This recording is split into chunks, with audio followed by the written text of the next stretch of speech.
Hello, everybody, and welcome to another episode of Stories of Hope. And today I'm talking to Robyn, and I'm so excited. We've actually been chatting for like over half an hour, just having a really great conversation. And I'm happy that we're starting to record so you all can hear it. And Robyn is in the Three Principles community, and we've known each other just via Instagram. And then Robyn reached out to me because she thought she liked the idea of Stories of Hope, and you have a really hopeful story regarding cancer and yourself. And I'm just also, I know you have so many more insights outside of that, but maybe I'll pass it over to you and you can introduce yourself. And I guess also I'm curious because I don't even know if we touched on it, of how did you come into the Three Principles conversation? Oh, yeah. Hi, thanks for having me. And I love your content and I love you and I think it's great and you're great. So I'm just super excited to meet you and be chatting. Yeah, I suppose like the cancer story and the three principles story are really intertwined because I'd come across the three principles and had some sessions when I was dealing with some anxiety that was causing me to have health issues that were like classic kind of panic attacks at bedtime. And so I reached out to a homeopath friend who just trained in the three principles and had some sessions. And I kind of got it enough to feel better. And so then I just sort of got on with my life. I'd lost a lot of weight. I put the weight back on. I started not having stomach ache all the time and being able to sleep again. So I was like, sweet, life's good. And I kind of, I listened to the odd thing, but it didn't really, the depth to which I'd seen stuff was quite, it was just helpful. And that was great. But I just carried on. And then fast forward a few years, and I was in a really dark place psychologically, but also my health was quite bad. And it was in that place that I reached out to a friend of mine called Ian Watson, who teaches the three principles. And so I wound up on his course to teach the three principles when I was in the midst of my cancer journey. And I mean, like the darkest bit. But it wasn't, because I saw so much for myself that even though my situation was terrible, I was having a really nice time, which is why I wanted to share it as a story of hope, because um, I feel like so many people go through life, and you've talked a little bit about health anxiety.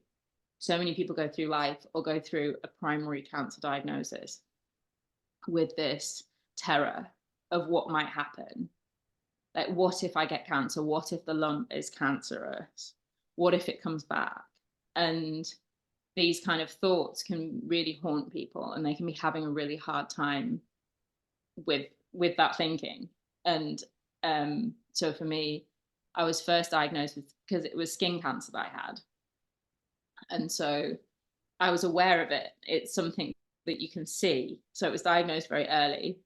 And so I had like a surgery, and then I got the all clear. And then a year later, it was right after my daughter was born. It was about 6 weeks after she was born that I had the first doctor's appointment. And the surgery when she was 3 months old, and I was living in the States. And then a year later, it came back in the same place. And I came back to the UK because I didn't know if it coming back meant that I was going to die, and I wanted to be with my family. And so what then? And then it came back again. And then so they did surgery. And it was at this point where I was going through this, it was getting worse. And initially, when I'd read statistics on melanoma, if you, the statistics back when I read them, and these are all really old now because the statistics have changed a lot because of new treatments. But when I read it, it was like stage 4 was basically you had about a 3% chance of living for 5 years, which is no longer true. But that's what I read when I was stage 1. So I, it had come back, and I knew that it came back a third time, and I knew that I'd got another tumor. It was on my, it's really, it was on my butthole, right? It was right by my butthole. So it's a really unfortunate place. Because the first ones were on my arm. And so because of the where it was, they sent me for an ultrasound scan because they wanted to check it wasn't vascular. They wanted to check it wasn't like sort of a hemorrhoid in a weird place. And so they sent me off for that, and they said, yeah, yes, it's a lump. But then that information didn't go back to my surgeon or any of the team. So it was this weird limbo where I was there with a 1 year old, super depressed, knowing that I was about to be told that my cancer had spread. And I didn't want to fight it because I was so depressed. I My thoughts were, how am I going to pretend to my family that I'm fighting this when I don't even want to be here? Um, and that was, and what was funny was that I knew that calling Ian was an option, and I knew he might be able to offer some support, maybe with homeopathy, maybe with three principles, for just feeling really bad. And I phoned him, but I hadn't phoned him because I thought, I can't phone him when I'm not happy. He's always so happy. He's always having a good time. I can't reach out when I'm not feeling good. And then I did reach out when I realized I'm going to commit suicide, or I call Ian. And I was like, I can't legitimately, this is my rationale in my head. And I like sharing this because I like hearing about other people's rationale in these situations. I felt like I couldn't legitimatately give up and actively, like, not have treatment, or, you know, like I was actually suicidal without at least exhausting that option. If I couldn't, the shame couldn't be greater. So I called him, and he was like, oh yeah, let's get together for a coffee next week. And I was like, he thinks I'm going to be alive next week. And the trust that he had that I could survive until next week, even though I was in total agony, was profound. And when we went for a coffee, I got a glimmer of being okay in me, because he saw me as okay. And that was so powerful to experience. Um, yeah, Wow. I'm going to get lost in the story. So Okay. ask me Well, questions. okay, I will. But also, like, thank you so much for sharing that. Because I think sometimes suicide is also such a big, like, cancer and suicide, and being able to, one, honor where you were, but also talk about it. Here you are on the other side, where it does take such, well, not courage, I don't know the right word, but like, I'm happy that we're having the conversation, all of the conversation. I'll keep my commentary short, but um well, there's so many good things. Um, and I guess I'll say one thing before I ask some questions. One of my, when I was a school psychologist, I had a student, and we actually just reconnected just a couple months ago. She's 21 now and really happy. But when she was 15, because we follow each other on social media, and I saw one of her posts that was like, to her 15-year-old self, like, I'm so happy my life didn't end when I was 15. And, Mm. and she had come to me and talked about it. And I was taking her seriously, but very much so. But also, like, okay, well, what's going on? And I was telling her one of the things, I was like, well, it was a big bad school. I'm like, you know what? You could actually drop out of school. Like, Mm. there's so many. And she was Yeah. like she had never considered. I'm like, oh yeah, this. And she said, like, how we talked about it was so light, and I was the first person. And so if sometimes I've gone to dark places, and I know, like, it's like that hope from this is like, there's people to talk to. There's, like, I could change my whole life. Like, I could move to Mexico. I could do anything. But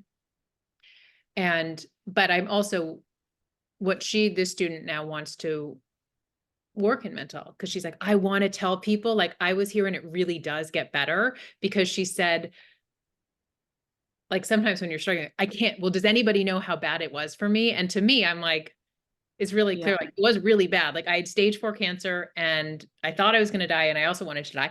And here's this, like, true huge story of hope. Mhm. So thank you. Yeah. And I think I had a 14-month-old baby as well. And that was not, I think it's really helpful to mention that, because a lot of people think that you want to fight to be there for your child. But if you're really depressed, then you think they're going to be better off without you. It's genuinely, it's the whole, you make the whole world into something that feels really horrible. And I'm saying I make it the whole world into something that feels really horrible because I'm aware of that now. At the time, I wasn't aware of that. All I felt was this like ever narrowing corridor. I felt like I was being hemmed in on every corner. I couldn't, like, to the point where I could barely breathe. I couldn't see a way out. My reality felt, just felt horrible. It felt like I couldn't breathe. Like the image I have in my mind is these two concrete walls on either side of me that were just getting narrower, and I was keeping going forward, and I just didn't want to. It just, none of it felt hopeful, none of it felt good. And what I saw when I understood that I was creating that for myself, it was like I turned and saw what had seemed like a concrete wall was just spider webs of ideas. And they were just all tied together, and there was nothing there. But yet my experience had been these concrete walls. And that's like somebody saying, well, you could just drop out of school. It's, you suddenly see that these concrete walls you've built of your reality are not. They're literally just filaments, like cobwebs. There's nothing actually there. And then there's space to play. Like I realized I could play. I read Anita Morjani's book around the same time, Dying to Be Me. And honestly, the book's amazing, but I only needed to read the title. I literally only needed to hear the title to be, but the hope in it is, oh, that idea that somebody can die of cancer and then have spontaneous remission and come back was so, I needed to feel, I kind of see our psychology and what we're what we're living with. I kind of see it as almost like a beaker, like of each topic. Like if I've got a topic like childbirth, and I've only ever put Hollywood childbirth in there, which is painful and dangerous and scary and fast and an emergency, then when I come to experience that, I'm really going to be experiencing my beaker because that's all the reference that I have for it. Yet if I can shove, and it's not that you can take stuff out the beaker, but if I can dilute it with some good shit, then when I come to have that experience, it's not defined by my what I thought it would be.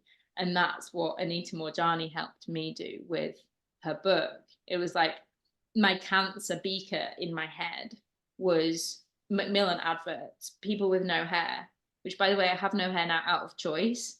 I didn't lose my hair with cancer treatment. I never lost my hair. I choose to shave it because I like it. And that's been a whole process of like telling people I'm not sick. But my cancer beaker was all like death and dying and struggling and suffering. And there wasn't anything in my cancer beaker that was hope. And so when I got to read her book, I then got obsessed with reading as many stories of spontaneous remission and people that were managing their cancer and living for a long time with tumors. And I just started shoving everything I could that was positive and felt good to me into that beaker to try and open the possibility for me going forward that I wouldn't have an experience that I didn't want. I did have lots of experiences that I didn't want. Like I did get diagnosed as stage 4, and it was the most liberating thing that's ever happened to me because I had started my 3 principles understanding, and I had that moment of seeing that I was creating my world. I don't need to stay married. I don't like this man. And I was just like, can we just separate? And it was the weirdest thing because I didn't care about it at all. I was like, all of those ideas that you should stay together for the kid, the stuff, none of that mattered because maybe I only had 12 months. And that's what I was told. I was told there's one type of treatment, it has a 50% chance of working. And if it doesn't work, if you don't take it, you've got about 12 months. And so they, well, even if I do take it, I've got a quite high chance that I won't be alive for my 34th birthday. I'll never see my kid go to school. So all of these things were like, oh my God, I've been living with all of these ideas holding me prisoner of I have to be this type of wife, I have to be this type of mother, I have to create these things in my life to be a success. And all of a sudden, they were just gone, like because of my situation. But I had the insight to know that I could enjoy it. I didn't just have to grieve that. I could do something. It was totally liberating. So I Mm. left my husband and that was fucking great. Sorry for the swearing. It was just so liberating to be. And it was also, I saw all this stuff, like we value things by the longevity for no reason whatsoever. Like it's not a measure of a successful life to live a long time. Yeah. The like I feel so strongly now that the depth with which we experience every moment is so much more valuable than the amount of moments we have in our life. Because I sleepwalked for a lot of years, just experiencing my own stories and my own pressure, and never actually seeing a sunset, looking at a sunset thinking, I know that that's pretty, that should be pretty, I should be experiencing that as beautiful. And it was just a commentary and I felt like I was in a glass box. And now I see a sunset and I'm like, get in my eyes. That's amazing. And it's just, God, I wouldn't wish cancer on anyone because it's really like there's lots of nasty procedures and shit. But like I would wish the transformation that I had on everybody. And that's why I love sharing this work, because I just know that there's just so much juice and so much deliciousness to be experienced in life. Yeah. How did when you reached out to Ian, when you Mm. were, about to get the stage 4 diagnosis, feeling suicidal, to then Anita's book and more hopeful stories and feeling liberated. Could you talk a little bit about like the middle? Like what was, I was like 1 week.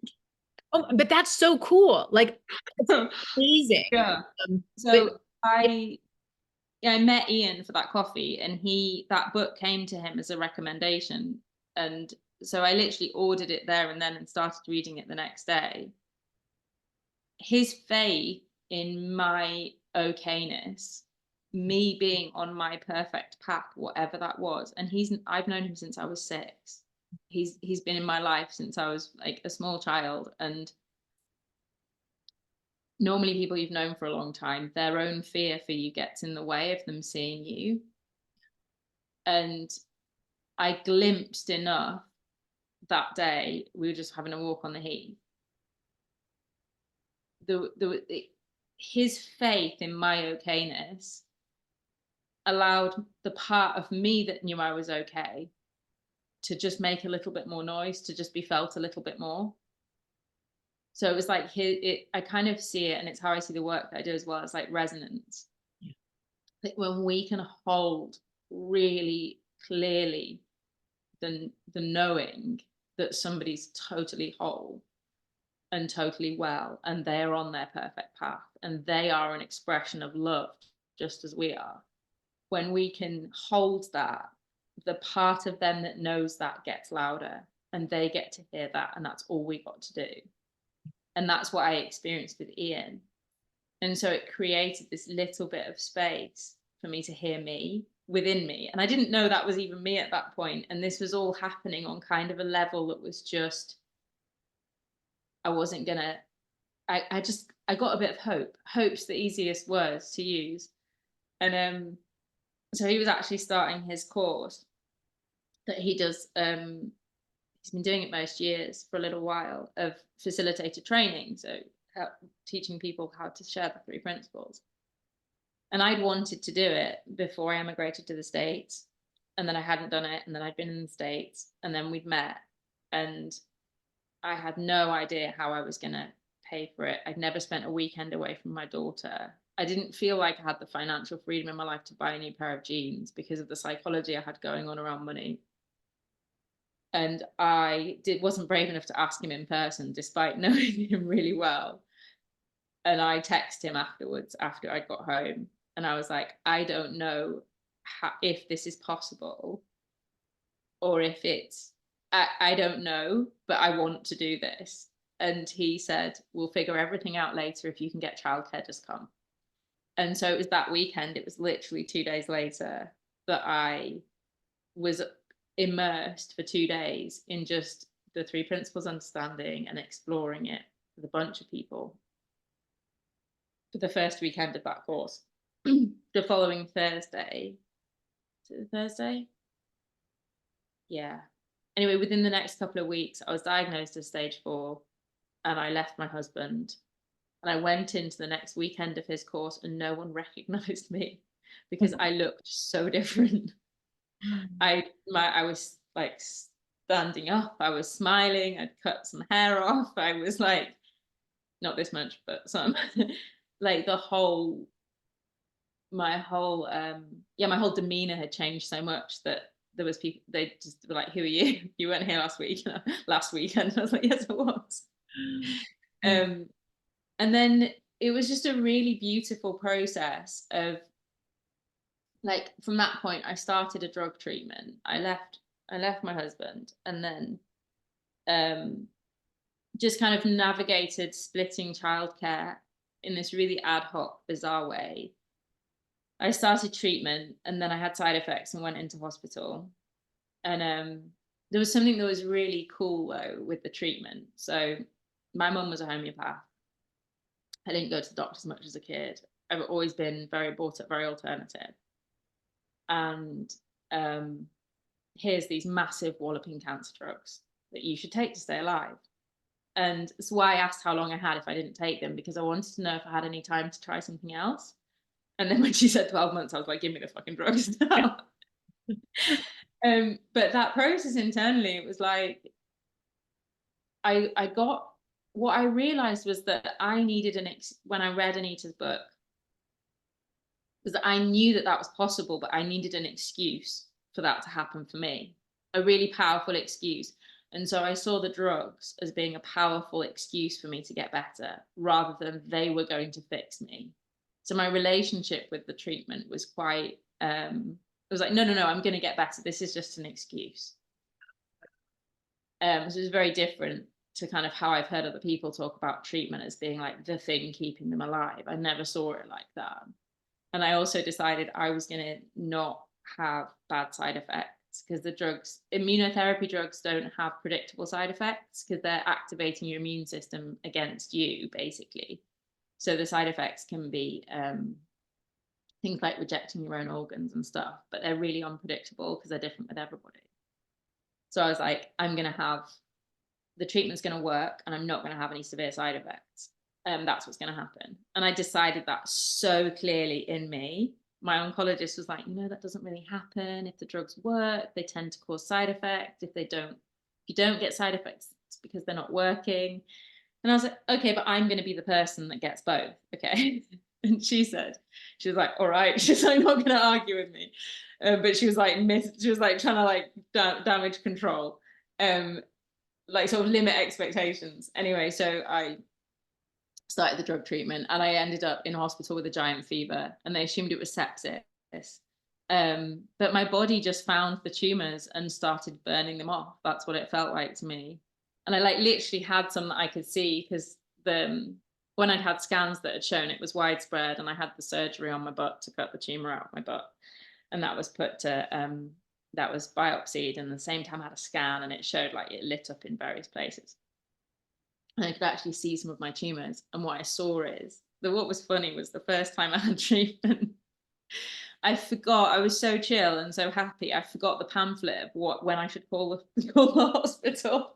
I left it in the hospital. I was like, I don't need that. Don't need that really important chemo advice. And so the following, when I had the first treatment, I had basically a fever every night and I was like, oh, I've probably just got a cold from my daughter. And I should have called the doctors, but I didn't, because I didn't think about it. And so I had a whole, like, there was 2 weeks between treatment, or 3 weeks. And so I had the second round. And the second round, within sort of a few hours, I went and picked up Ruby and put her to bed. The next day I was like delirious with a fever, with I think she was 16 months then, 18 months, I don't know, toddling about. I couldn't look after her at all, because I was like, oh, I know, I've got a fever. But I didn't have a thermometer. I was just in this in this wild space of feeling okay about everything.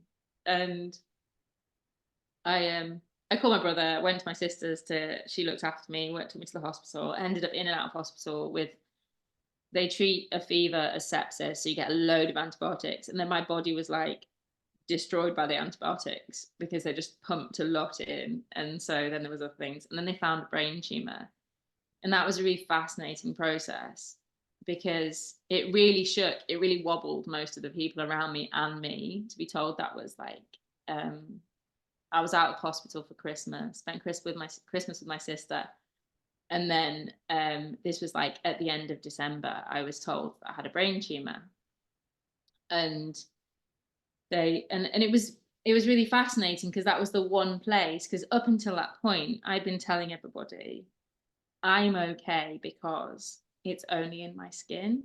Now, to say you're okay because it's only in your skin when you've got stage 4 cancer is a ridiculous thing to say, but I was reassuring everyone around me because I knew I was okay, whatever happened.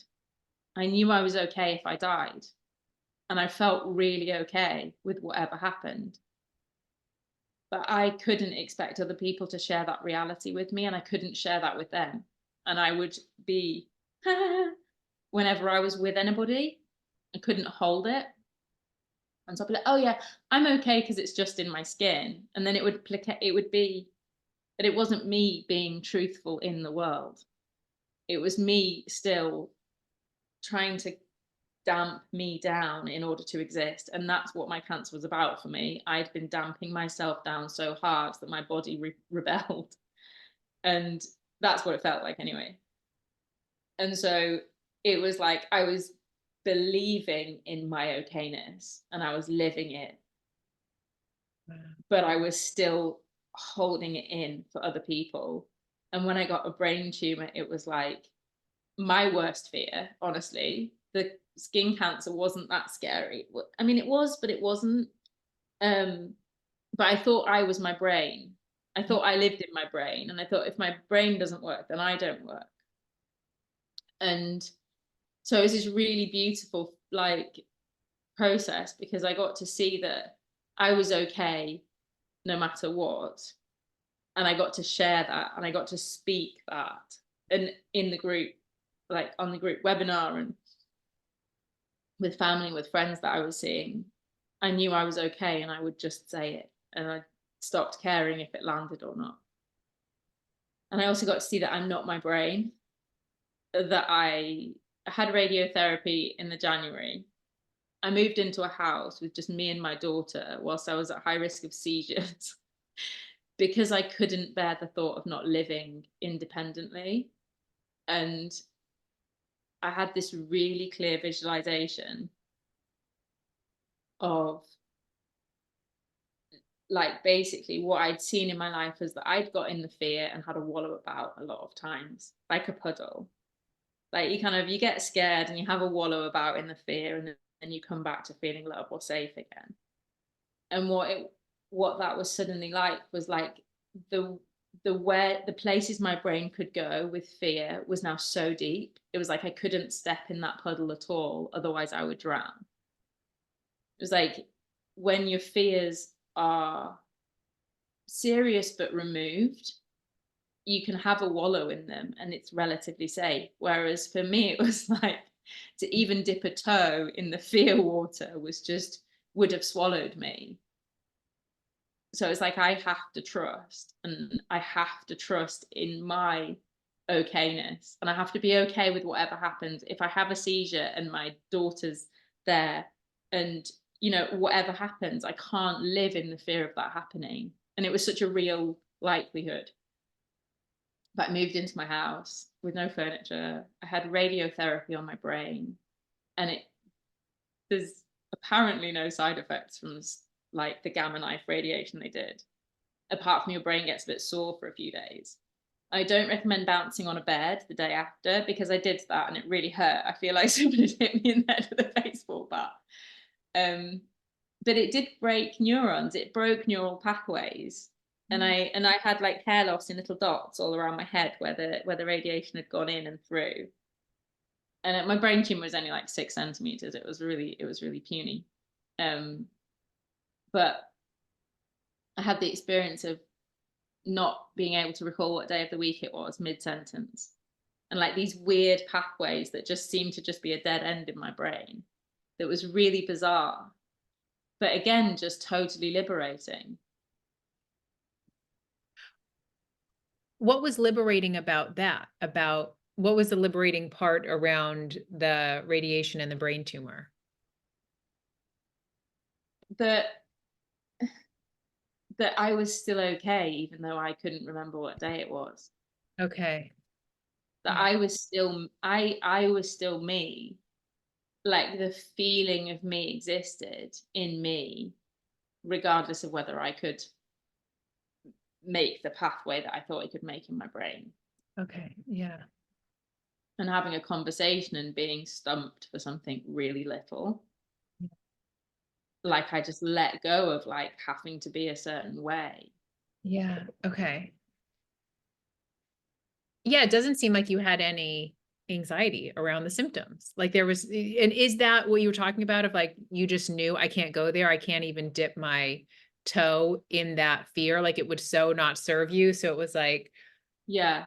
uh, um, like it's interesting, I think, and I don't know if I'm sure it happens even outside of the three principles conversation, but it's almost like someone hands me a playbook of like, where before it was like, oh, I didn't know that door was here. It's like, here, go through, of like, I don't know, a knowing that's like, I need to, or this is possible um, for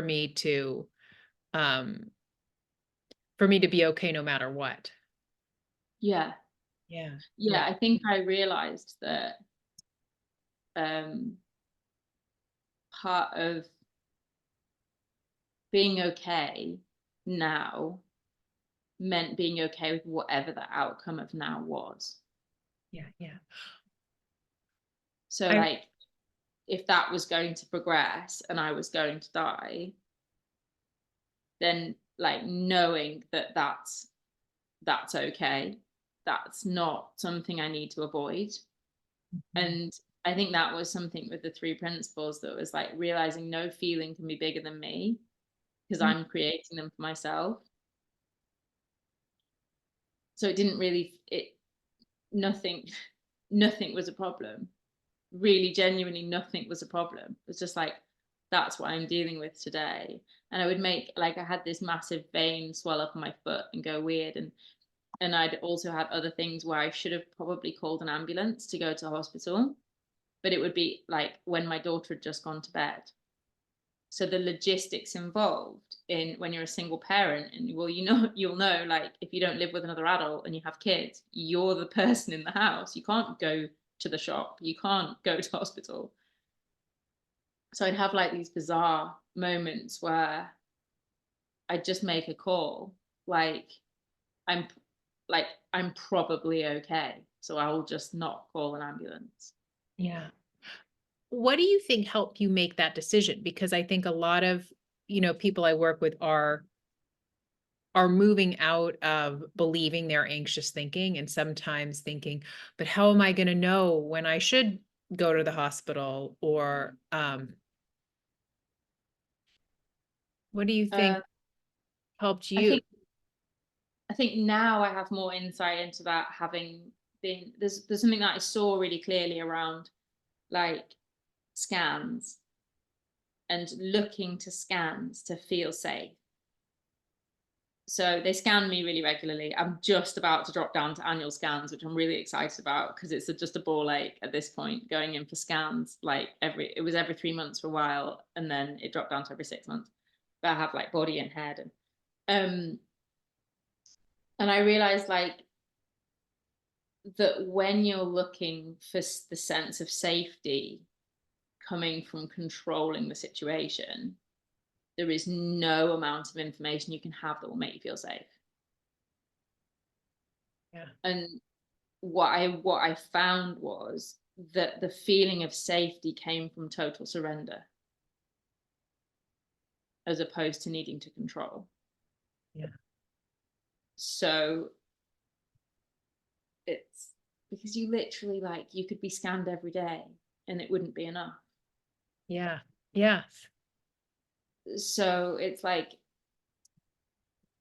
I stopped seeing, like, I think the process of having cancer, I stopped seeing me as separate from my body. I think we have this thing we do because science has done it in order to study, but like, we have a brain, we have a body, we like, it's all this separation going on. It's like, no, it's, it's like one thing, and I'm the source of energy within that. Yeah. And it's like, if I continually scare myself or look out there to know that this is okay in here, I'm never going to feel okay. And I think that the extreme circumstances that I was in, there wasn't a way I could know I wasn't going to have a seizure. Yeah. My situation was live with my sister, unable to drive, who lives in the middle of nowhere in the countryside, to basically be a prisoner in her house. And I love my sister dearly, but my God, that would have killed both of us. Or be, or live where I want to live and be independent and kind of like realize that I cannot control shit. Like, I literally cannot control shit. Like, the idea that we can control anything is totally like a total joke. So if I can't control anything, what do I want to live? Mhm. Yeah. And like that, and that gave me, and I think it was reading Anita's book, and but also just, I knew it in me. Her words, it resonated. It wasn't like I'm believing what she says. It's like she's spoken something that I know is true. And it hit me in such a place that there's yeah, dying to be me. She talks about how she lived her life in fear and trying to manage everything. Yeah. And it was only the surrender that actually allowed her body to rejuvenate. And I like, yeah, that felt so true for me. And like allowing my life, allowing me as me, because what the fuck else is the point? Like, I'm swearing, I'm No, sorry. I love it. Swear, swear. I always say not for kids. Okay, good. Explicit, all of them. But I was talking to my brother like literally like last week, and it was such, it was, we don't talk about cancer, like it doesn't come up very often. And because we talk a lot, and it feels like a long time ago now, because this is like, I haven't had any tumors for 5 years. So they're like, I've had a few scares, a few exciting, like, ooh, let's go to hospital, but nothing, but nothing, no melanoma. And so I don't talk about, like, it doesn't come up Yeah. particularly. And I was talking about sculpture, which is like I discovered sculpture a year ago, and I'm completely in love with making people out of clay. And I was talking about, I think I was talking about doing that. And he was like, yeah, well, if you don't, what was the point in getting better? And I was like, it was like, it's like, well, yeah. Well, I think having cancer made me be like, well, what is the point of my life? Like, am I here to tick the box of being a good wife? Am I here, which is my definition, my idea, based on my role models that were pretty miserable and shit. And like, what is that anyway? It's kind of like, and if it's not all those things, if it's not the Martha Stewart mom wife thing that I think I should be, if it's not that, because that's literally killing me, then what is it? What is the point of life? And that this actually hit me really, really powerfully in one of my weekends on the course, which was that the only thing that we have is our experience. There isn't anything else. And so the depth of that experience in each moment is now my sole, like, That's my goal, sole goal. That's like a terrible rhyme. But it's like my emphasis in my life. The thing that I strive for is now just, to what extent can I really experience each moment? Because what else is there? And I don't know if this was before we started recording, but what is it when you were talking about seeing a sunset, where before it was like seeing a sunset with your thinking almost, and now you're like, I'm experiencing, like you're fully present. You're like Yeah. having the depth of the experience of, like, it feels different, right? Oh God, yeah. It's like the difference between, well, I felt like I was in a glass box. Yeah. Like Yeah. I literally felt like I was living my life in some sort of weird vacuum chamber. Yeah. Like I couldn't get the joy out of motherhood.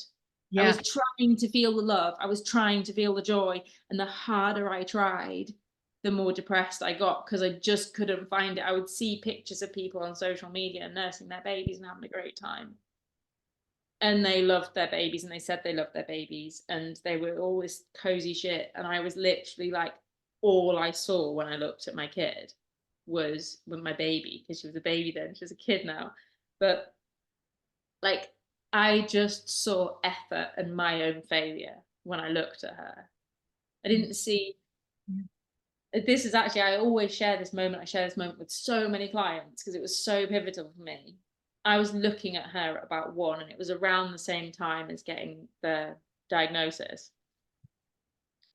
And it was actually my brother sparked this insight, because he said to me, but what if you didn't have to look after her? There's plenty of parents that don't look after their kids. And it, like, literally, like, that you could drop out of school. It had never crossed my mind for a second that I didn't have to look after my daughter. And because of the 3Ps, I could suspend for that, for literally for a moment, I could suspend the have to. I was like, what if I didn't have to? And I let it go just for a moment. And the instant I stopped thinking that, that the desire to rushed in to fill the space. And it was the most, it, parenting went from being like trying to push a piece of string in a straight line to pulling it. It was just a complete 180. I looked at her and I just saw this cute kid. Oh my God, she was so cute. I just saw how adorable she was and how delicious she was and how much I wanted to clean her butt if she shit in her diaper, you know? Like, it was just, it was literally like a totally different experience in a split second. And it was because that, and I think of them as like linchpin thoughts. We have this fundamental belief that's holding a load of thinking in place, that sometimes if you just poke that, or that you see that as being made up, it's enough to let all of this stuff, is suddenly, it allows for this enormous shift in experience. Even though the situation hadn't changed, I was still married to my shit husband at that point. I was still having to do all of the childcare. I still had cancer. I was still miserable. Like, nothing else had changed, but I no longer had postnatal depression in the space of a second. It was really cool. It's so cool. It's so cool. I felt like I had a second chance with my kids. It was what I was torturous for me because I thought someone had to obsess and worry to keep everybody safe. Like, it was like I had, and I don't want to take up much time at all, but it was like such a misunderstanding. And I really thought that my parents are great. I just thought they didn't worry as much as they needed to. I felt like they were careless. And then I felt like my ex-husband, also, I thought they were great. I'm like, good for them, but somebody needs to. And so I was constantly like, okay, so thinking of a kidnapper and thinking of cutting up the grapes, right? And I was like, and it was almost like, well, I guess it will be me. I guess I'll be the one to, and their dad would be just so funny at the beach. And I was mostly like, I mean, not all the time, but I was in my own glass box of like miserableness. But I was like, well, someone needs to do it. And I guess I'm Yeah. taking all, because how else? Like there's kidnappers, there's robbers, there's people texting, and there's Mm. toxins, and there's this. And it was like, I had no idea that you could just love without trying to control. Yeah. And like that, I saw that I didn't have to be, it wasn't careless or like super careful and obsessive. It was like, oh, we could be carefree. And I think it was Michael Neal who introduced it. It was like, oh, carefree isn't careless. And kind of these simple things where like I liked being a parent, but I was really in my head too. Mm. Um, I don't know, like it has such a different feeling for me parenting. And so I'm not always perfect with it, but like parenting post understanding of the three principles, it really felt like a second chance of just like being loving and carefree. And I think I had shared before we started recording, like so much of like, oh, and I really felt like my kids' souls are here to grow and develop. Like I heard that and that resonated with me so much because to your point, if I hear about something, or it's less and less and less so, but like there was a stampede at a concert a few years ago, and my daughter was just starting to go to live music. My kids are 17 and 9. And I remember being like, oh, she can never go to concerts and she's gonna, oh, danger. And it was like, I'm not gonna follow that. Because if I know I did, if I followed my anxious thinking, it'd be like, the kids should just stay inside. And I knew, well, then what if there's carbon monoxide? What if they get lack of vitamin D and they're just going to want to die by suicide? Like, I'm not going to follow that train of thought. And it was also funny. My daughter was bit by a dog, like in our kitchen. It was my boyfriend's, ex-wife's dog and everything. But it was like, I'm sad for her, but it made me laugh because I'm like, she's right here. I'm next to her and she's Yeah. bit by a dog on the face. Like, I can do Yeah. my best, but It's I can, that thing of looking, I think that's like looking for safety and control. And when you're looking for safety and control, you cannot get there. yeah. There's not a place you could put your kid where they're going to, like, they have to run around. Otherwise they'll be like, you can't, you know, yeah. Yeah, yeah. Oh my gosh, I love so much of what you're saying. This such an amazing episode. Um, mm, how are you today? You said that was you said you're 5 years, Doe tumors going now on to just an annual scan. Like what's life like for you today? um it's just more fun. Mm. Like, I just love life. Like, I annoy the crap out of people around me because I'm just loving it. My daughter's so annoyed with me because she's like, "Oh, you're talking about the sky again," because I love the sky. Like, I'll just be walking to school and I'll kind of I'll be up in my head because we'll be like, we've been getting out the house and doing things, and I'll be in my head sort of planning my day or whatever, and I'll just be like, oh fuck, the sky is really beautiful, and I'll just stop and look at it for a minute, not even a minute, it's probably like 3 seconds, and I just like, like, I don't know, that's just, to me, that's just total bliss, is being able to just drop into that appreciation for the world. And that happens, I get to do that, whenever I want, I get to do that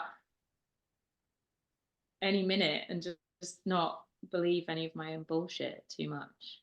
I still have bullshit. I kind of see, yeah, I don't know. I'm healthy.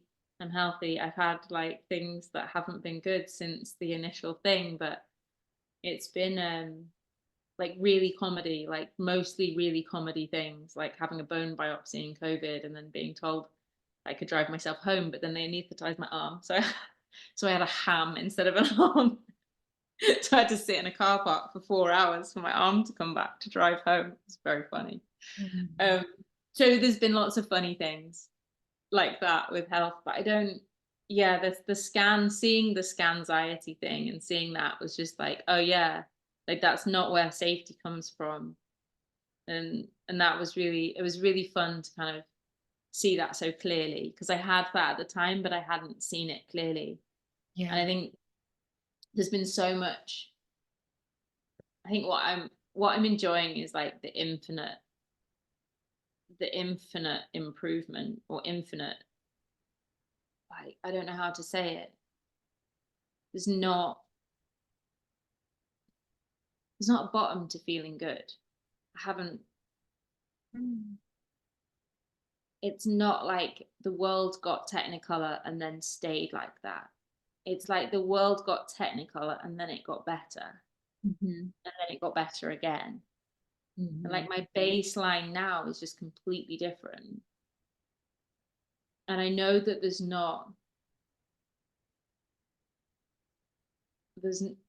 I know that the consciousness that can be brought to each moment is infinite. I don't think there is a limit to that. So really, like my fun, my fun is making clay sculptures, Yeah. um, being as present as possible and prioritizing joy with my daughter, because I just think that's the healthiest thing. Um, and sharing this with people, Yeah. because it's just so, like, it's so practical, it's so easy, and it's just really helpful. Like, we just don't need to go there. We just like we just we just don't need to do the things to ourselves that we do, and we do it so innocently. Like, Yeah. I'm really careful around how I should talk about cancer, because there's a lot of cancer rhetoric, which is, well, how did you get that? You know, what did you do wrong to get cancer?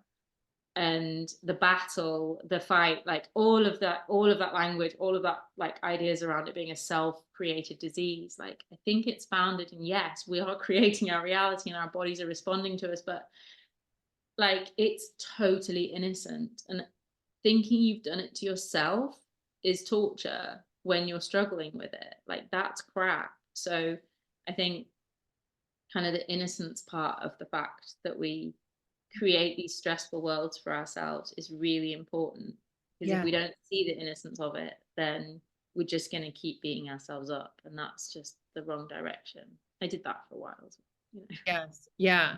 People ask me that. I had late onset diabetes, and people, oh, do you think, anxiety or stress contribute? Well, I have no idea. Why would I mean, like, probably, but I don't know. Like, it's also my dad has it, my dad got it later. Like, I don't spend any time in a bad feeling about it. Yeah. And it's all that sometimes people are like, how do you say that you're healthy when you still have diabetes? And it's like, I mean, it's like, I'm so in my health. And it's a tangent. But one thing I'm feeling like people might ask is, and I think I could guess, but also it's so much more fun to hear it from you. But like, how are you not worried? Oh, what if it comes back? Do you spend any time, and what would you say to people that are maybe newer to this conversation that are like, that might be a question that they had? um yeah, I think it's a real thing that a lot of people struggle with, like, especially if you've had a primary and then that it hasn't spread. Like, I did get to go down that rabbit hole of it actually spreading and having that experience of realizing for myself that all my problems remained the same. When I had more cancer, life didn't stop. And that was a really profound thing to happen, because you kind of have this thing of like, well, when that happens, this person, my husband, is going to love me more if I'm sicker. No, I didn't get better. So there's like these things that we can like, I think it's easy to see these things as like a cliff edge of like, life will end if I get a diagnosis. And the thing is it just doesn't. Like, you still gotta take a dump. You still gotta change your kid's nappy. Well, I don't know why I'm talking about poo, but this feels like the perfunctory stuff. Um, like, it's like when someone that you love dies, it's like, yeah, there's a huge amount of grief, but the sun does keep coming up. And it's the same when you get a bad diagnosis. I had a moment where it's really, really funny. One of the things that I find everything funny of my treatment, and I really and everything that I've gone through, most of it I see with quite a comedy element. Um, and it upset some people. So I'm sorry if anyone listening to this is upset by how funny I find my disease. Um, but it was mine, so also that's not my problem. Um, but I am really bad at organizing heating systems and stuff. Like, I just put it on when I'm cold and then turn it off. Like, I don't have fancy app things. And I think they're great. I just never really get round to doing it. So I left my heating on one night and I forgot. And for some reason, the way that I'd moved in the night, I'd managed to wrap myself almost entirely in my duvet. Like I woke up very sweaty, very, very hot and sweaty, with a lump of t-shirt in my armpit. So I woke up with this sensation of a fever, which I had when I was really, really sick. So I was in treatment. And that's what it did. And this lump in my armpit, which was another thing that I experienced. So in my waking up brain, I had this massive flood of adrenaline of like, fuck, you're dying of cancer again. And I lay with it, and I sort of like untangled myself, came to realize what was going on, changed my t-shirt, turned the heating off, sort of settled down again. And I thought, okay, so what if my body's riddled with tumors again? What does that reality look like? And I was like, it looks exactly the same. Like, I would be having doctor's appointments. They would probably be wanting to give me drugs, and I'd be choosing if I took the drugs or not. But would my priority be living as much as me as possible? Would my priority be loving as much as possible and living joy as much as possible? All of my priorities as they are would stay exactly the same. It wouldn't change a damn thing. And then I might die, and okay, my kid's going to have that experience. Like you said, like they're on their own journey and you can't control that. And I don't get to control the fact that she is like got to deal with the fact that at 1, I disappeared into hospital for a week, having never spent that long away from her. Like, I didn't get to control that. I don't get to control the impact that's had on her developing brain. Like, that's just something that happened. So yeah, I love I that. think Yeah. it wouldn't change anything, so I don't think about it. Yeah. When I had a tough night one time with blood sugar, and it was like a very stubborn low, and I'd been treating it, and then I had this thought like, this is so unfair that I'm the patient and the nurse, and then I kind of over treated it because it was so low. And of course it's all happening at 1 a.m. And then my blood sugar went really high, and I was still like, okay. So I gave myself a tiny bit of insulin, and I was just waiting for it to go down. And then it just started dropping. And I had a thought, if it goes to 50, I'm going to kill myself. You have to hospitalize me. And that clued me in. I was like, oh, my personal thinking. Like, I had so much compassion for this human part of me. And it was like so clear, but for my thinking, I'm completely at peace with this. Like, and I know Yeah. it's not at all trying to even compare it, but it was like in that moment, not like because I'm not minimizing any health things, but like I saw my brain being so dramatic, and I had like a juice box in one hand, insulin. And it was like, suddenly I was like, I'm literally fine. Like, I have everything I need. And even if I like, okay, even if it drops again, because it had been really low and then high, and I thought I can't deal with another low, but it was like, well, I can. Actually, you can and you will. It was like kind of surrendering, but I realized, but for my thinking, I'm completely at peace with. And it's ever times if I have a hard time with diabetes, like it's very rare, but it's only because I'm really thinking about it, and it's like, or I'm thinking whatever, all the cobwebs and stuff. But it's really like, actually, in having that insight, or when I had that experience, it was so huge, where I really felt like it was a definition to me between harmony, between my personal mind and like my wisdom. Like, because before there, I'm not a super religious person, but I'm spiritual. But when it was so low, I was kind of praying. And I don't mean to offend anybody that's listening, but when I realized it, it was like, I was lit from within. I'm like, I'm God. Like, I have this inside me, not like that way, but it was like, why was I looking for anything outside here? It was like, I suddenly was filled with this soothing, with like what you were talking about, where I was like, safety just came from that. It was right there, even in the midst of thinking, is my blood sugar going to drop again? It was like, well, it's not right now. And it's kind of felt where someone was like, and it sounds, I don't know what it sounds like. I'll stop with a qualifier, but it was as if someone just tapped me on the shoulder and was like, your blood sugar is whatever it was 90. It was like, it's not 50 right now. And whatever happens. And it was like, oh, so I took that guidance and just got back in bed. But it really changed, I don't know. I had it like it changed stuff after that when I really, really saw that so many things, but for my thinking, I'm at peace with it. And the great thing is like Yeah. I can either choose to hop in that thought or let it You go. can get on that bus. Like you can get on the bus and see where it takes you. Like there's no, I think that's really important too. Like to, you know, we like to ride the fear bus sometimes. Like sometimes it's really fun to like have a bit of a catastrophizing day and be like, everything's shit and I hate everything and I'm really crap. And then I'm like, I feel really bad.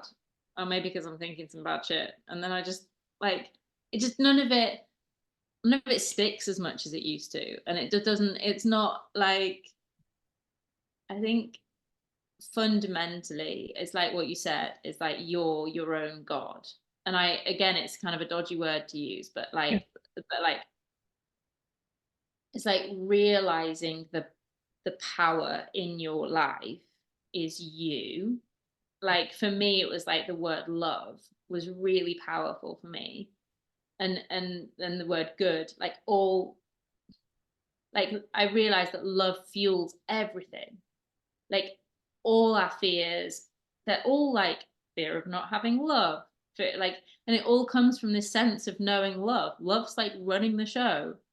It's literally the worst things that anybody has ever done. And I listened to a talk by this guy that was worked in prisons, and he'd done a 3-piece program in prison, and he was talking at the conference of like quite a few years ago now. He was this gorgeous, gorgeous guy, and he was saying like he realized everything came back to good, and he'd been talking to people that were like rapists and murderers and done horrific things, but all of it was fueled by good. Everything broke, like they wanted to protect their sister, or they, you know, like these really beautiful reasons for doing horrific things, which is mind-boggling.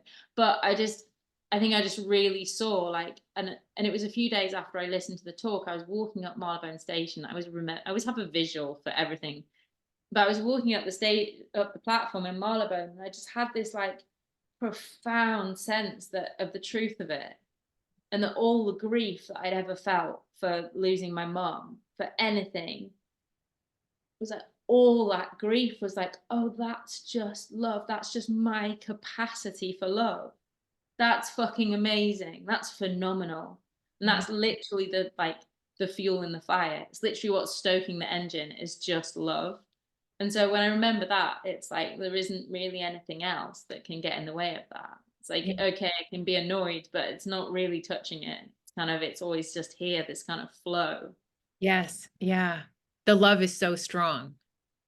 You know, Yeah. I absolutely love that. My boyfriend and I have had probably like the hardest time in our relationship. And sometimes I kind of hop in this soup of low mood thinking um, Need and to I, fix things. what? Need to fix things. Yeah. Or I don't even know, like, so this means this is so sad for me or whatever, like this illusion of this, whatever. And I kind of know, like, I know that in a way it's this not reality that whatever, but like, and so I was having a walk. It's funny, the visual thing, 'cause I remember exactly where I was walking. And I wasn't really beating myself up, but I knew that like I was kind of feeling sorry for myself or whatever, and my relationship. And I had thought, I'm in my miserable era. And it was like behind it was love, and it made me laugh. And I was like, I'm miserable. I'm a miserable era.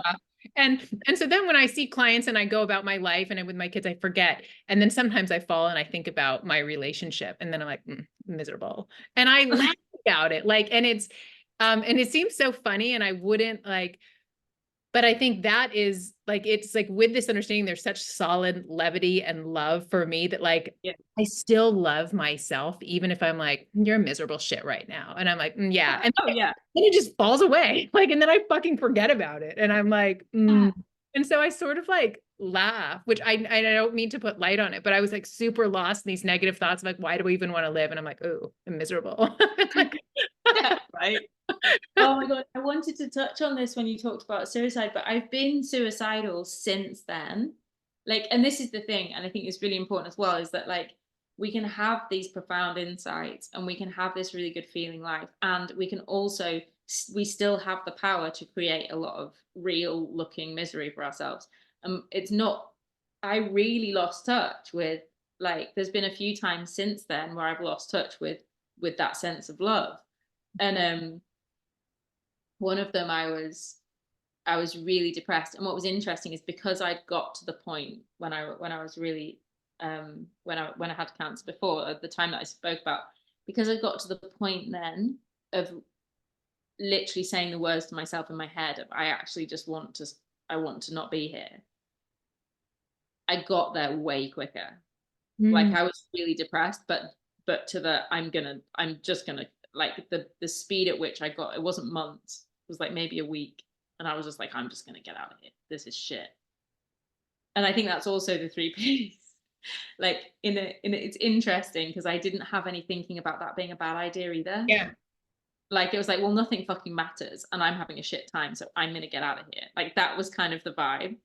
It's awful to say that, but that's really what was going on. Because I was so low. It was like I felt so horrible. I just didn't want to be here. And it was like everything will be fine. I just won't be here and it will be better. And so I was like having a good bit of misery, some really deep misery. And I thought, right, well, I'm going to kill myself. That's the best option because I'm just feeling shit. And I tried the things. I'd listened to some 3Ps talks. Didn't fucking touch it. And so I was like, right, I'm going to do it. What am I going to do before I do it? This is like me being very practical. Yeah. What am I going to do before I top myself? And I was like, well, I've got to spend all my money because I don't want my ex to get it. It was like literally, this is how petty and awful I am when I'm that miserable. It's like, I'm going to spend my money that I have before I die, because why wouldn't I? Right. So it's like, what am I going to, this is literally my thought pattern. I love it. What am I going to spend it on? I'm like, right, I'm going to go on holiday. I'm just going to go and lie on a beach. I'm just going to eat in all of the best restaurants that I can think of. I'm going to eat all of the delicious food that I'm so excited about. And I'm going to go and I'm going to lie on a beach. I'm going to feel the sun on my skin. I'm just going to have, because when I'm dead, I won't have any sensations. This is the problem of not fearing death, is that it just looks like a really cozy option sometimes. And I was like, right, I'm going to go and have all the physical sensations that I won't be able to enjoy when I'm dead. So I'll go and I'll eat all the food and I'll go to the beach and I'll be lying on the beach and I'll be feeling the sun on my skin and it's going to feel so good. And I had this insight that was so massive, because I realized that depression was just another sensation. And I was like, fuck, like I'm here. What am I craving? What do I want in this life? What is it that makes this life live? Like, what's the best things? All these sensations. What am I trying to get away from? A sensation. And it just like literally I dropped out the bottom of my depression. It was like literally it just broke. It was like I went plop and I was like, oh, like it's gone. It wasn't there. And it was just recognizing that it was just another sensation, just one that I wouldn't choose. But other than that, it was just as valid and just as delicious and just as deep as any other part of life. Yes. Yeah. Yeah. Wow. That's really powerful. I have some people who have a big fear of suicide. And so I'm aware that, well, if they're listening and also they can scoot away, but like, I want us to still have this conversation because I too have like, I don't fear death. And so I've had a lot of thoughts where I entertain those thoughts too. Sometimes I'm like, well, it should, not often, but sometimes exactly the same. It goes there. Like I don't really experience much anxiety, have no panic. Like, I don't know, my brain's like, fuck it, we don't go there. She's like, so sometimes I get lower. And then I think, well, that's, but like, I don't want to make this about me, but it's like, I had my own version of, and it's like, I love that you said it was a sensation. And it was like, this is an experience. And there's this part of me that can't forget, like, I am creating this experience. And so even when I've been very low, I know for me so deep in my bones that experience changes. And so it's almost like I can't, if like someone puts on a sheet and at first you're scared, then it's your dad under there and you're like, you can't really fool me. At first you might be like, oh, and so there's something so grounding. And that's what I think, that's like, even if you are entertaining these thoughts, like to me, wisdom and love and insights can't help but pop through, you know, where you Right. like, Even if it's through pettiness. yeah, but also it was like, you know, and that could have happened in any numerous ways. If you did end up going on holiday, you might be like, well, here I am on the beach. Why don't I just stay here and or whatever? Like it's, you know, there's so many opportunities for those like pinpricks of light and insight, and surrender too. It's like, oh, this is a sensation. This is an experience. And I think I saw that when anxiety for me used to be this so big and bad. And then it was like, oh, it's energy, you know, and I think that's sometimes where it feels like, oh, and that's what I had when I'm having some more lows recently. I was getting curious about the low feeling with a more depression. I'm like, it feels so heavy. And that was what it felt like. And I just was curious. And I went to the gym. I'm like, it feels so heavy. And I was like, what does anxiety feel like? And it felt, I don't know, I don't have it much, but I guess it felt fizzy or something and frantic. And, but I thought, there's something oddly soothing or like, I don't know. It's just like an interesting to see sensations, energy, experience, all flowing, though all not Yeah. temporary. Like we literally, like the minute I Don't don't, have to try and control it, because it no, doesn't, we don't achieve anything by trying to control it. yeah, Like, I think that's why I got stuck in the depression that time, is because I'm, you know, I'm creating this for myself and I'm not able to create anything else. That's what it felt like. yeah. Well, and Aaron Turner is one of my mentors, and he was just saying something on a call of a time when, I don't know, actually, maybe it was 6 years ago before the pandemic. He was feeling depressed, but it was kind of sticking along because he, I don't know, was thinking, well, and then one day he said, I'm just giving in. I'm going to go under the covers. I'm depressed now. And he pulled up the duvet and he said, like 5 minutes later, he was like, okay. Like, and the minute he just surrendered to that, you know, Yeah. That's why the surrender part is just, to me, just the most delicious part, because it's like when we surrender to, when we surrender control for safety, when we surrender, and that applies to emotions as well.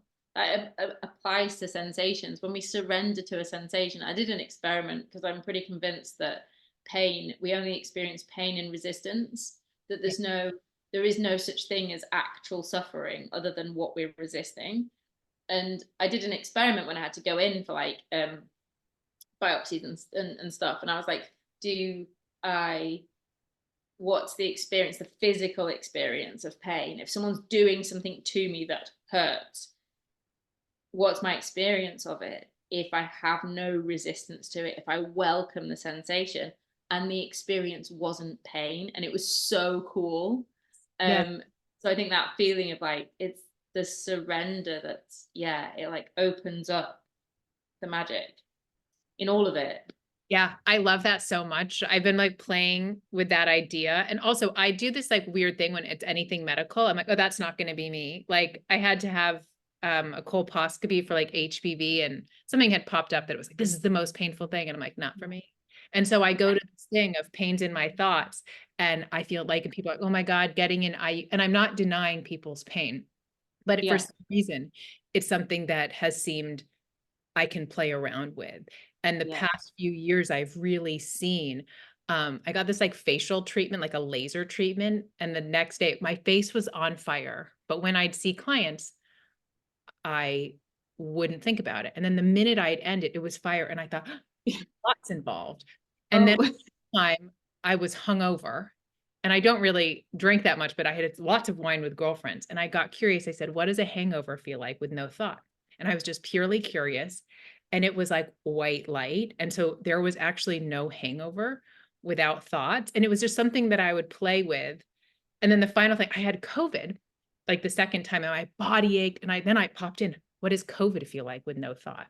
And it's probably like no resistance. And it was the Yeah. same place. It was white light. I was like, and then it was something like if I had pain, and it wasn't like it would immediately go away, but it took Yeah. away 80% of my experience because it just, I got curious, but it must have been like, You can't be resisting and curious at the same time. Like literally, that's such a good hack, because there is no hack, but this is a hack, is that you cannot maintain your resistance or your thought and be genuinely curious at the same time. I had such a profound insight into that. I love that this has come up. Can I share something else, or is this just Yeah. going on too long? No, I love Okay. it.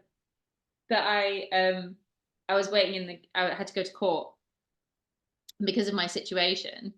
I very much had part of me feeling like, part of my healing with cancer, part of me was like, I get to live as me, right? I get to live as me in the world. And that's important because that's how I stay alive in my head. It's my logic.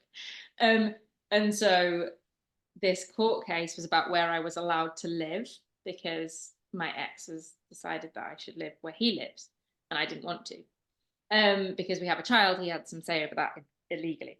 And so it come down to this one day where I had to give evidence in court, and my life depended on it. For me, that's what it felt like. And it didn't actually, it's not like they were going to hang me at the end of it, but it felt like my life depended on it, because I felt like if I was restricted in how I lived and had to live in a town I didn't want to live in, I thought it felt like that was going to make me sick, and it wouldn't have, but that's how it felt. So I've driven to the courthouse. My barrister's told me he's running late and I have to go in on my own. And I'm like, literally, I drive past my ex and his barrister on the way in the car park. And I literally, like, my whole body is flooded with fear. I am like, my brain is just going, like, you've got to get this right. You've got to say the right things. Like, it was just all like this conversation in my head that was just all defense, just loads of defense to everything. And it was just, the thoughts were going wild. And so I parked my car and I'm like, already I'm choking up. And I know I can't speak clearly whilst crying, but I feel so overwhelmed and so terrified and so out of my depth. And so like, somebody's going to tell me off and I'm not going to be allowed to do what I need to do to live. And then I got this insight. I got this little, this tiny little, not everyone gets to do this. This is crazy. Not everyone gets to do this. I'm like, that's so true. How many people get to go to court and be a witness? Not that many people. I got to go and be a witness in a courtroom. That's kind of cool. And so I had this like moment of like, in the ridiculousness of it, there was this, I was like, why don't I just get curious about the experience? And that thought settled me completely.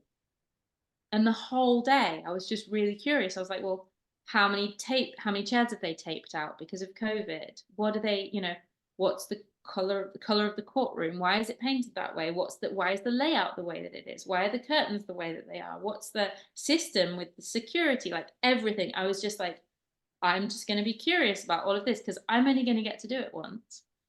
And I gave evidence, and my barrister was like, you were amazing.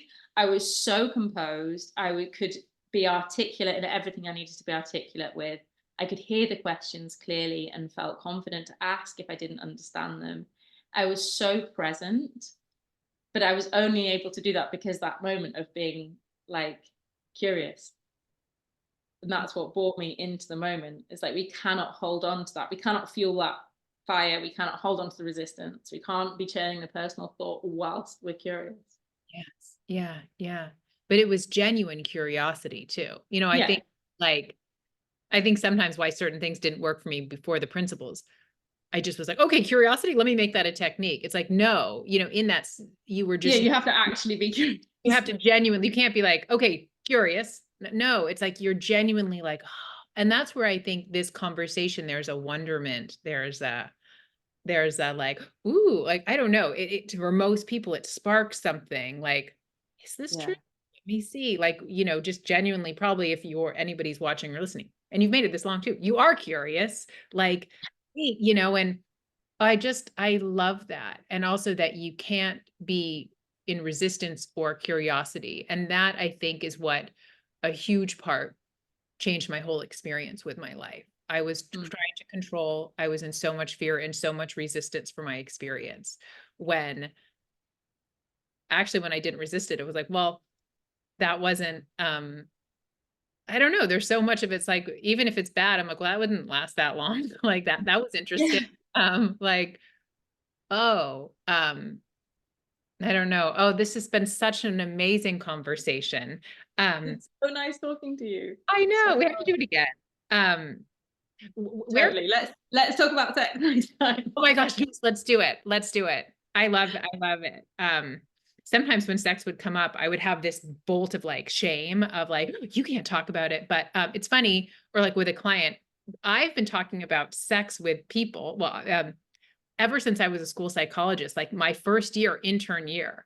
And it was like, because I just love having honest conversations. It was like sex, anxiety, and intrusive thoughts, because I was interning at a high school, and there was a guy, a young man, and certain things. And so, and then my students, I think I'm very like curious and very not curious about students' lives, but like just very open and non-judgmental. Yeah. And so then we were at a very new district. And so they didn't have sex ed. And so a lot of my students were like, can you please teach sex ed? Can we? And I would do the period talk. So I did a lot of sex ed training, because actually in my intern year, I love to be busy, and now I enjoy my downtime, but I really was very eager to learn in my early school psychology days. And so I said to the nurse, like one day when I had nothing to do, I said, do you need help? And she said, yeah, I've got 50 styrofoam penises. And I know we're not talking about sex education, but she's like, we're teaching sex ed to the special education class. I'm like, let's go. And so, like it was, I think, I don't know, I could go off on a tangent, but it's like, for me, I also, when I was very anxious, felt very broken sexually. So that was like, and I went to so much therapy, and I really, especially like postpartum and a lot of stuff that had happened with my marriage, I was like, I'm broken. And I felt broken for a very long time. And then I wasn't, and I'm like, oh, and so it's a really like that. I also feel like I had a second chance of being, I don't know. So it's just I would love to like get together and talk whatever way that looks like with you. That's wicked. Yeah. Yeah. Pleasure and sex is just such a fun topic. It's just so fun. So fun. Such a place of fun and curiosity too. Like, right. And that's the thing, like when you get curious and you get non-resistant and non-controlling, it's like, oh, look at all the things that there are. I know. Oh, there was one. Oh my gosh. I have a client in 4 minutes. I'm like, oh, I just want to keep talking. I can't wait. Let's plan it. But where can people find you? And I can also put links to your website and everything after. But yeah, tell us about where we can find you. Yeah. I have an Instagram that has very little posted on it, mostly stories that are pictures of the sky, because I love the sky, and that's at Feel Your Good, and that's my website as well, is feelyourgood.com, and it's literally that's the emphasis of what I like to work with, is just literally helping people find their good feeling and what's good for them, because it's different for all of us, and that's what's so fun. Yeah. Oh, well, thank you so much. And I'll put a link to your website and your Instagram as well in the notes. Awesome. Oh, it's so lovely to speak to you. Oh, it was so good to speak to you. Okay. Well, have a wonderful evening. It's late for you. Yeah, I'm going to bed. Okay. Well, message me. Let's plan to get together soon to talk about. Yes, I love that. Okay, great. Okay, bye.